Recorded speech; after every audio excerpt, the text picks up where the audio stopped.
치과 영수증 받아들고 한숨부터 푹 나오신 적 다들 있으시죠? 오늘은 바로 그 복잡한 서류 속에 꼭꼭 숨어있는 돈, 우리가 찾아야 할 그 권리를 아주 명쾌하게 파헤쳐보는 시간입니다. 자, 우리 솔직히 한번 얘기해봐요. 치과에서 진짜 무서운 게 뭔가요? 윙 하는 그 드릴 소리? 아니면 치료 다 끝나고 받은 그 진료비 청구서? 아마 많은 분들이 후자일 거예요. 그쵸? 이 숫자 20억 4천만 원. 이게 뭔지 아세요? 이게 바로 우리나라 상위 5%에 드는 치과 한 곳의 1년 매출이라고 합니다. 와, 정말 어마어마하죠? 그러니까 우리가 내는 진료비가 왜 그렇게 부담스럽게 느껴지는지 어느 정도는 이해가 가는 대목입니다. 그런데 말이죠, 만약 여러분이 가진 보험증권이 그냥 만약을 위한 안전장치가 아니라 잘만 활용하면 돈이 되는 숨겨진 자산이라면 어떠실 것 같으세요? 네, 오늘 바로 그 방법을 알려드릴 겁니다. 여러분의 치과 기록 안에 잠자고 있는 우리가 당연히 받아야 할 그 돈을 어떻게 찾아내는지 말이죠. 자, 그럼 본격적으로 시작해볼까요? 오늘 우리가 살펴볼 비밀 노트입니다. 이 5가지만 제대로 알면 여러분의 그 평범한 영수증이 진짜 보물지도로 바뀔 수 있습니다. 하나씩 차근차근 따라와 보세요. 자, 첫 번째 비밀입니다. 바로 깨진 치아에 대한 이야기인데요. 이건 뭐 생각만 해도 아찔하죠? 근데 이게 단순한 불운이 아니라 골절이라는 사실 알고 계셨나요? 어제 딱딱한 게장 먹다가 이가 와삭 하고 깨진 것 같아요. 우리 주변에서 정말 흔하게 들을 수 있는 말이죠. 아이고 재수도 없지 하고 그냥 넘어갈 수 있는데 절대 그러시면 안 됩니다. 왜냐하면 보험의 세계에서는요, 이게 그냥 사고가 아니라 아주 중요한 사건이 되거든요. 바로 이 코드 S02.53, 이게 핵심입니다. 진단서에 이 코드가 딱 찍히는 순간 그냥 이가 깨졌다는 일상적인 표현이 보험금을 청구할 수 있는 공식적인 상해, 즉 치아 골절로 신분이 바뀝니다. 엄청난 차이죠.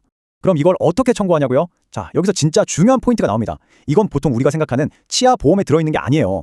여러분이 이미 가지고 있는 종합보험이나 운전자보험 증권을 한번 꺼내보세요. 거기에 골절 진단비 특약이 있는데 괄호 안에 치아 파절 포함이라고 쓰여있는지 꼭 확인해야 합니다. 파노라마 엑스레이 같은 객관적인 증거는 물론 필수고요.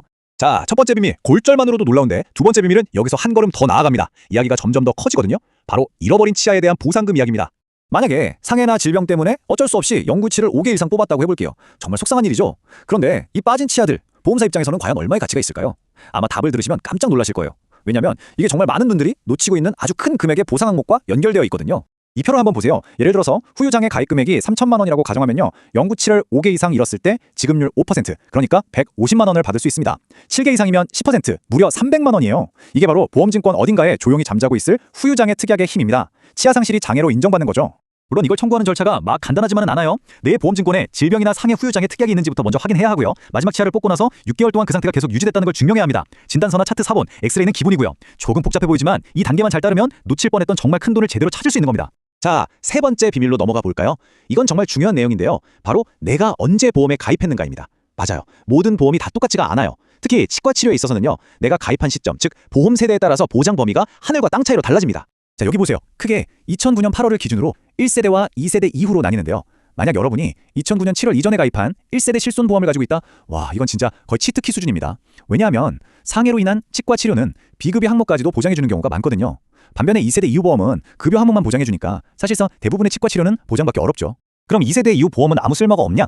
그건 아닙니다. 여기서 또 K코드라는 게 중요해져요. 흔한 충치나 잇몸병 같은 K00에서 K08 코드는 비급여 보장이 안 되지만 턱에서 소리가 나거나 아픈 턱관절 장애 같은 K09에서 K14 코드는 보장이 됩니다. 그러니까 내가 어떤 진단 코드를 받았는지가 내 보험금을 결정하는 열쇠가 되는 셈이죠. 자, 지금까지 우리가 몰랐던 권리를 찾는 법을 알아봤는데요. 이제부터는 정말 중요한 경고의 시간입니다. 이런 좋은 정보가 있는 곳에는 항상 위험한 덫도 함께 있기 마련이거든요. 권리를 찾는 것과 권리를 거짓으로 만들어내는 건 완전히 다른 문제니까요. 임플란트가 단돈 24만 원. 이런 광고 인터넷에서 한 번쯤은 보셨을 거예요. 와, 이렇게 싸다고? 혹할 수 있죠. 하지만 이렇게 비정상적으로 낮은 가격은 때로는 더 위험한 무언가를 감추고 있는 미끼일 수 있다는 사실을 꼭 기억하셔야 합니다. 그 위험이 뭐냐고요? 바로 보험 사기의 유혹입니다.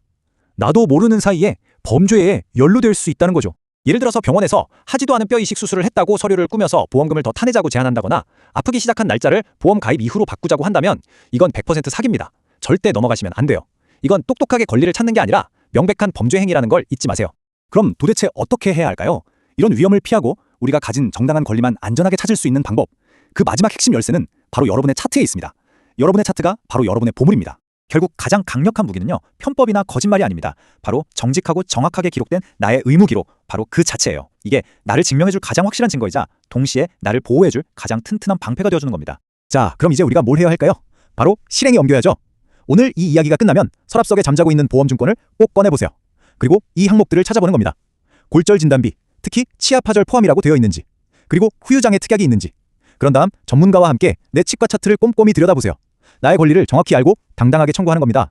여러분, 여러분의 치과 차트 속에는 어쩌면 우리가 생각지도 못했던 가치가 숨어 있을지 모릅니다. 이제 그 보물을 찾아낼 준비 되셨나요? 기억하세요. 이 모든 혜택의 잠금을 푸는 열쇠는 운이 아니라 바로 아는 것, 바로 지식입니다.